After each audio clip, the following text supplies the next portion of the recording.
ध्यान में कक्षा 10वीं के समस्त भैया बहन ध्यान में, आज का विषय है आपका कक्षा 10 के समस्त भैया बहन अपने विषय की ओर ध्यान आकर्षित करेंगे।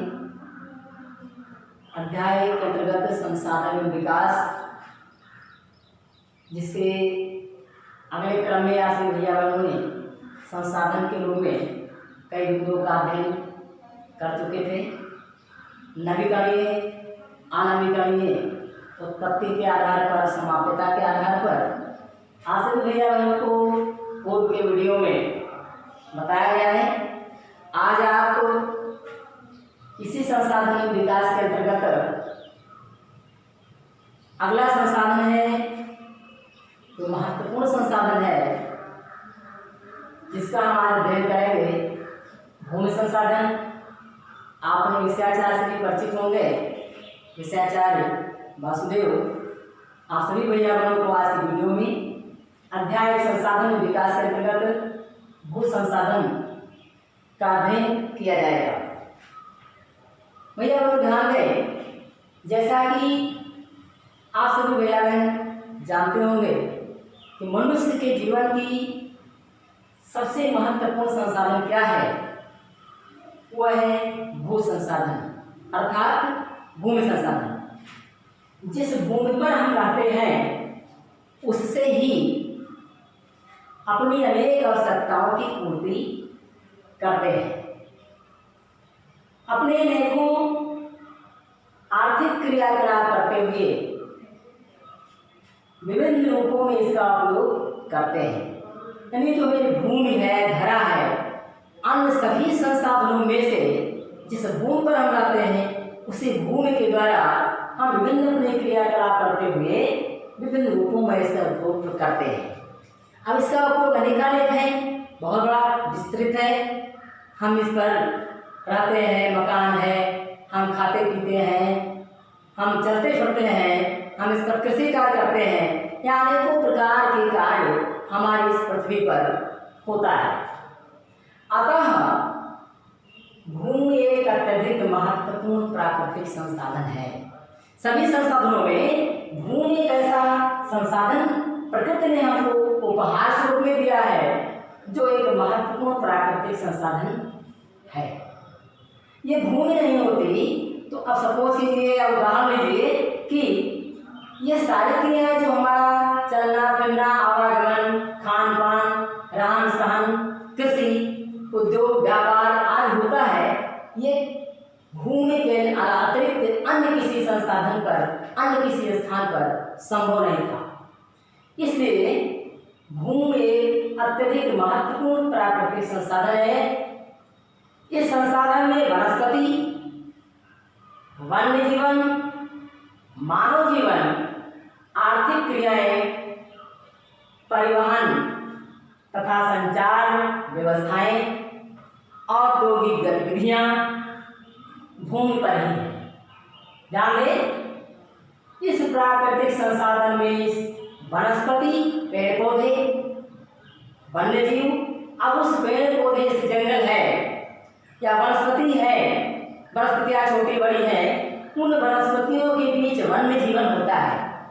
वन में रहने वाले वन्य प्राणी होते हैं, उनका वास स्थान कहाँ है? वन में है। वहाँ पर उनका आश्रय है और अपनी जीवन क्रिया चलाते हैं।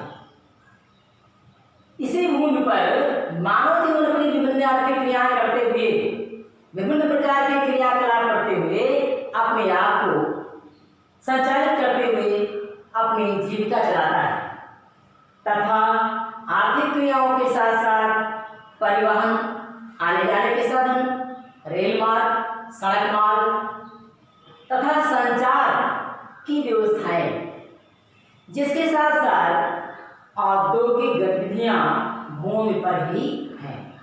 उद्योग, कल कारखाने, फैक्ट्रियां इस भूमि पर ही स्थापित होती हैं।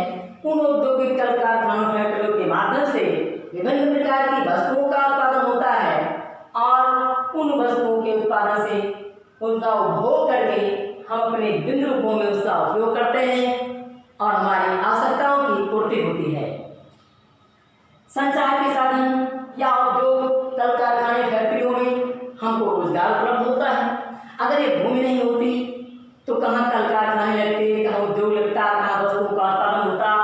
जहाँ कृषि कार्य होते, कहाँ मानव जीवन घर बनाता, मकान बनाते या अन्य प्रकार की गतिविधियां जो मानव जीवन अपने जीवन क्रिया को चलाने के लिए अनेकों प्रकार की आवश्यकताओं की पूर्ति करने के लिए जो भी क्रियाएं करता है, ये संभव नहीं होता।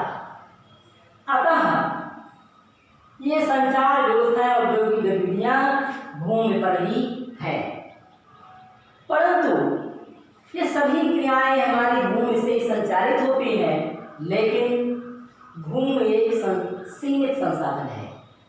भूमि एक असीमित संसाधन नहीं है जिसका हम जितना चाहते हैं उपयोग कर सकते हैं। भूमि एक सीमित संसाधन है, इसलिए उपलब्ध भूमि का विभिन्न उद्देश्यों की पूर्ति के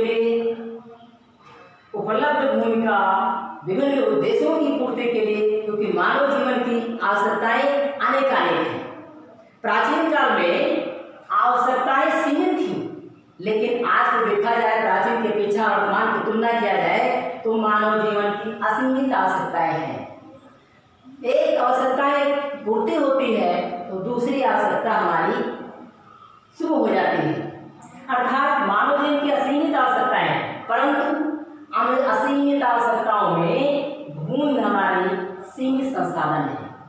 इसलिए उपलब्ध भूमि का, जो भी हमारे पास उपलब्ध भूमि है, उस भूमि का विभिन्न उद्देश्यों की पूर्ति के लिए उपयोग सावधानी और योजनाबद्ध रूप से होना चाहिए।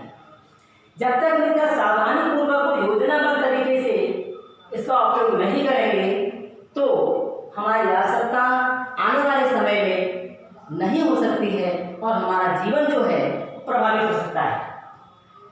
इसी क्रम में भारत की मुख्य भू आकृति प्रतिशत क्षेत्र कि भारत की जो वो आकृति, भू माने पृथ्वी, आकृति माने बनावट, एक जो भू आकृति है, जो बनावट है, इसका स्थल भाग है, सभी जगह एक समान नहीं है। तो इसको मुख्य भू आकृति क्षेत्र में, भारत की मुख्य भू आकृति प्रतिशत क्षेत्र में बांटा गया है, जिसमें 43% भूभाग भारत की मैदान है, मैदानी क्षेत्र है। जिस मैदानी क्षेत्र पर मानव जीवन अभी विभिन्न प्रकार की क्रियाकलाप करते हुए अपने जीव को पालन करता है। 30% भूभाग भारत का पर्वतीय क्षेत्र है, जहाँ पर पर्वत है। ऐसे क्षेत्रफल भू आकृतियों में 30% है। 27% भू क्षेत्र पठार है। इस प्रकार से भारत का ये भू आकृति प्रतिशत क्षेत्र है, जिसे हम अपनी उपयोगिता, अपने लाभ कार्यों के आधार पर अपने मैदानी भाग में हमारा विभिन्न प्रकार की आवश्यकताओं की पूर्ति होती है और अपना हम क्रियाकलाप करते हैं। आज बस यहीं तक। अगले वीडियो में, अगले क्रम में फिर मिलेंगे। धन्यवाद।